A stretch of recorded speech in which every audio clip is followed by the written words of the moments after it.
Thanks for joining us on another episode in Tea and Trowels, FPAN's web series featuring a conversation with archaeologists. Today we're joined with Curtis McCoy. Would you like to introduce yourself and your mug? Hi, Emma.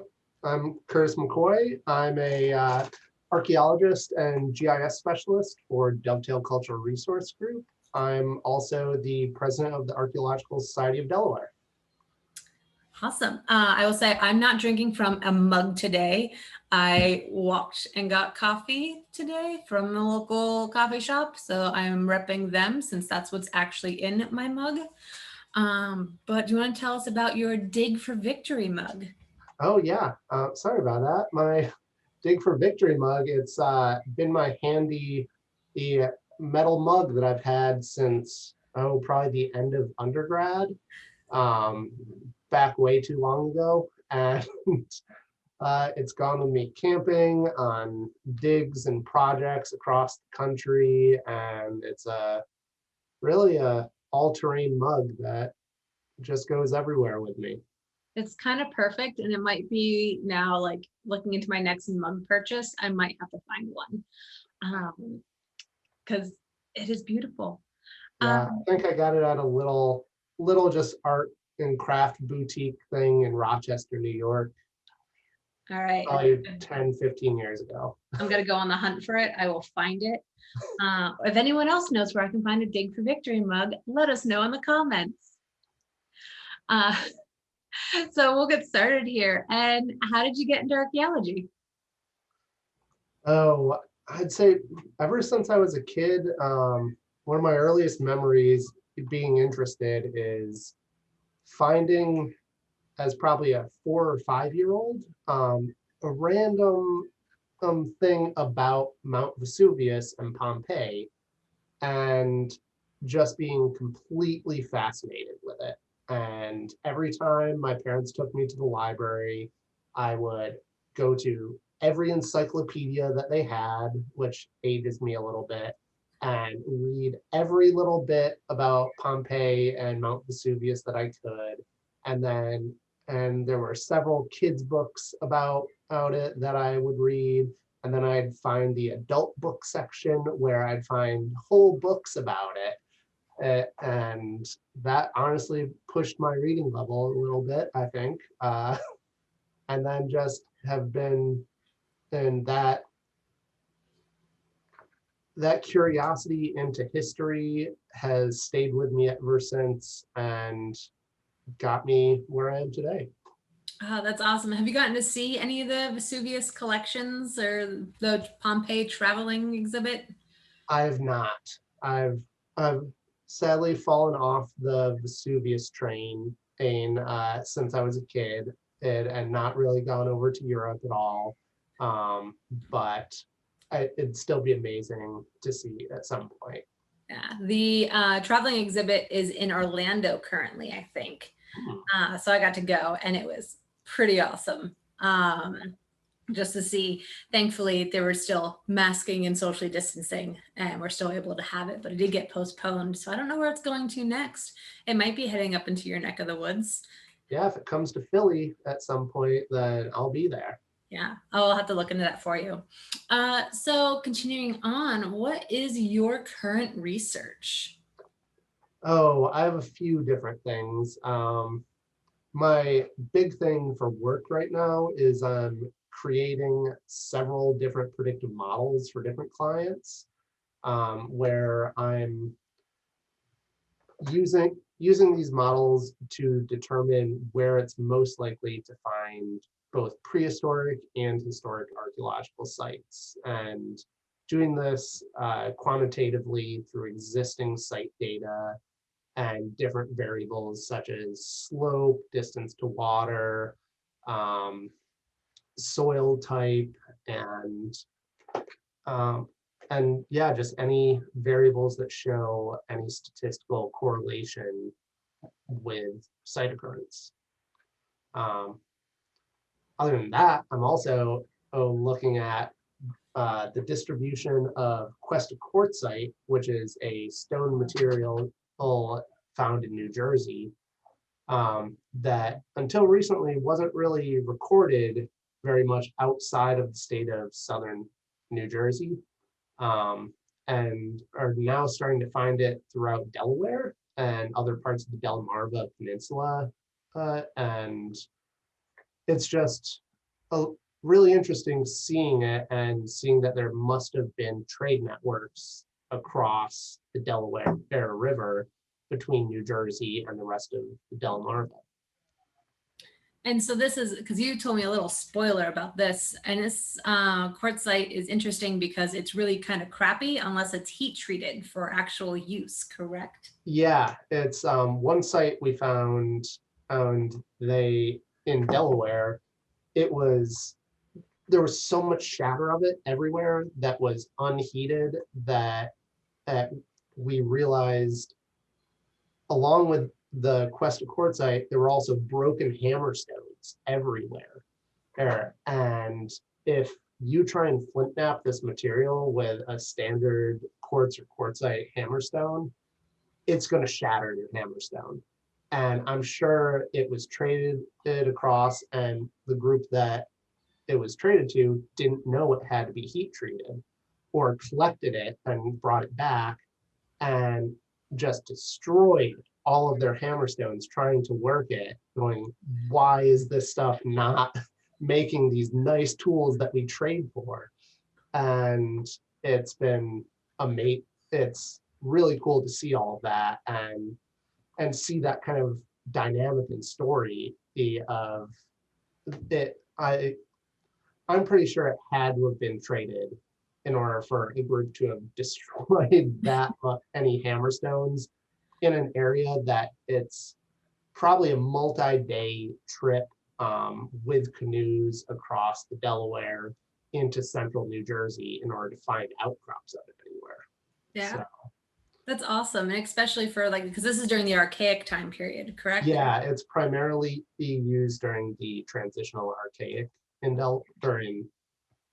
the Middle Atlantic region. So A little different than Florida, but the dates are probably similar. We'll figure that out. So kind of talking about fieldwork, what is your favorite tool in your toolkit? And this does not have to be fieldwork related. So actually, my favorite tool is one I don't get to use as much as I wish I could. It's a little 1-inch cube that a friend of mine fabricated for me that holds a cubic inch of soil if pressed into the side of a profile. And then the suction from that actually pulls the soil out, creates a clean break, and you then have that exact amount of soil for doing soil analysis and geochemistry on. So I used it throughout my master's thesis work, and I use it on a lot of prehistoric data recoveries that we do. Yeah. Speaking from experience, you have a lot of pretty cool friends. I'm not gonna lie, especially one who can fabricate tools like that for you. So normally when I feel people or hear people talking about tools that get given to them or made for them, they're always like carved up pieces of wood. It's not an actual like steel, perfectly welded cube to do these analyses. So you have a pretty good collection of friends there. Yeah, that friend of mine was a little puzzled why I needed a 1-inch cube of steel, but he had a lot of fun making them, and it's a great tool to have. So. Yeah, I'm sure there'll be a whole bunch of people who've watched this. You know, I'm hoping a whole bunch of people watch this, but are going to get a little jealous of your tools. Talking about some of the field work, what is your best worst field story? Oh, I think this brings me back to when I was first shovel bumming across the US, and I spent about a month and a half working on a pipeline survey in Arkansas. And it's not necessarily a best story, but it's every day from that project. I think everyone on the crew left the field covered in probably 100 ticks, and spent a lot of time burning ticks off of our clothes, going back to our hotels and picking them off of ourselves, getting way too intimate with our bodies, finding ticks, and sometimes then going out to dinner and finding more ticks on us at dinner while we sat there. So that was pretty horrible, but but very memorable. One of my favorite games is I don't get ticks. I've never had a tick that actually bit or burrowed. They'll crawl on me, but they'll never actually do any damage. Knock on wood. But I always like my little panic afterwards when I'm after the field. And I'm like, it's like playing the game of tick or freckle as you're like looking all over your body and you're like, is that a freckle? Is that new? Is that a tick? And like trying to figure out and you're like, okay, nope, that's a freckle. That's a mole. We're okay. We're good. Yeah, I definitely know about every freckle and mole on my back at this point, from checking so many times. So, and playing that exact same game. You know, we have, which is probably the best field hack I've ever been told, lint rollers to take over your clothes to pick up the ticks that aren't burrowed. And I was just told that like 2 years ago. How did I not know this was a thing? And you just brush the lint rollers over and any ticks that aren't like embedded just pop right off on the sticky paper. It's brilliant. That's kind of genius. Yeah. So that's now on your next supply list when you have to go and purchase stuff, is the bulk lint rollers to have in all your field trucks. Yeah, everyone, you heard it here first. I don't know who told me that. Sorry. You also mentioned the same project. There's something about finding tree turtles. Yeah. So I was as the crew chief for part of this project, and so one of my jobs was going ahead and flagging the center line of the survey and just checking out ahead for everyone. And during the survey, we kept finding turtle shells from dead turtles that have hopefully died of natural causes throughout the region. And I kept putting the shells in trees as I went. And I convinced one of our younger crew members that there was such a thing as Arkansas tree turtles. And would just be like, oh man, there are so many tree turtles around here. And I believe she believed me the entire project, and I had to message her about a week after the project ended and tell her that I was messing with her and that there's no such thing as an Arkansas tree turtle. It would have been probably a protected area that would have, you know, if these tree turtles existed, the pipeline would be going through anyways. So. Yeah, exactly. It's a new species, folks. So our last question is kind of our big meaty question. And that is, how do you think that archaeology can help save the world? So watching back on a lot of the other videos that you've done for this and hearing other people's answers, I thought a lot about this, and I think a lot of people have touched on this already. And it's the coming to terms with the racist, sexist history of archaeology and how archaeology now can address those things, as well as give voices to groups that have not had a voice in the past. I know, that's been a goal of archaeology for a long time, but it's also silenced a lot of voices and given white interpretations of a lot of things without actually talking to communities that are still around. The number of projects that happen that local communities aren't even consulted about, while you get archaeologists and historians writing their own history for them, it just doesn't make sense. And I think especially the movements happening right now and that have been happening for a while are really pushing this forward. And I think it's a great start to all of this. But it definitely needs to be addressed. And we all, especially people such as myself, a white male in society, need to really come to terms with these things, look at things that might make us uncomfortable, and figure out what we can do to help and address these issues. Uh, yes, especially the fact that you're saying what makes you uncomfortable. Like you really need to address that and really push that forward. It's Yeah, it's all these questions. Me as a white male, I'm very privileged in our society just by being born a white male. And there are a lot of things that I will never experience, and thinking about them will make me uncomfortable. And I need to come to terms with that and know that there are people every day facing these issues. So yeah. Nope, I would entirely agree. I mean, we're coming up on almost 50 episodes of Tea and Trowels, and I think it's been a running theme has been how much that archaeology needs to be a little look into itself a little bit more. And by even just doing that small amount of changing our discipline itself, we're able to help, shape a new future for folks or be more inclusive and all of that good stuff that we should have been doing all along. But now we're just going to be more apparent. I'm excited to see what archaeology is going to be doing in the next 40 years, or our next generation of archaeologists are going to be, flipping the tail on the head or whatever that phrase is. yeah. And going to town. I'm so excited for it.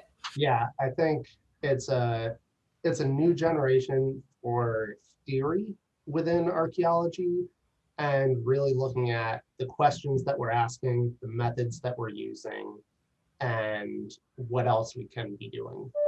Oh man, I didn't even think about attending a theory class in 2050 something. It is going to be intense for all you future archaeologists out there, but it's going to be awesome. Yeah. And one of the ways that I've been working on myself on addressing this is I started a archaeology book club with some friends of mine. And we've been reading a lot of biographies of past archaeologists from the early 18 and 1900s, as well as some more recent books. One of our most recent books was Wisdom Sits in Places, which is a great book on the Western Apache and the mindset of addressing these communities that you're working in, and looking at their culture, looking at the different questions that and different ways that they see the world. And it's really, really enlightening. I'm still, obviously, I did not attend that book club meeting because I'm still working on that book. Thankfully, I have it on audio. So evening walks, it goes into my headphones and I can go and listen to it. But it's definitely worth it. It has definitely been a really good insight into how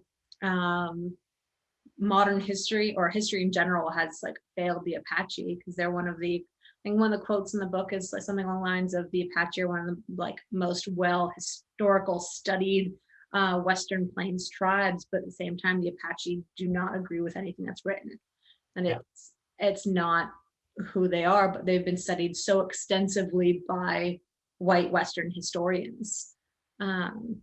And I think that's right. Oh my God, if that's wrong, I apologize. Yeah. But it was so poignant. So it's definitely the books that have been chosen for this were really, really good. Yeah. Thank you for organizing that. Yeah. And then my pleasure.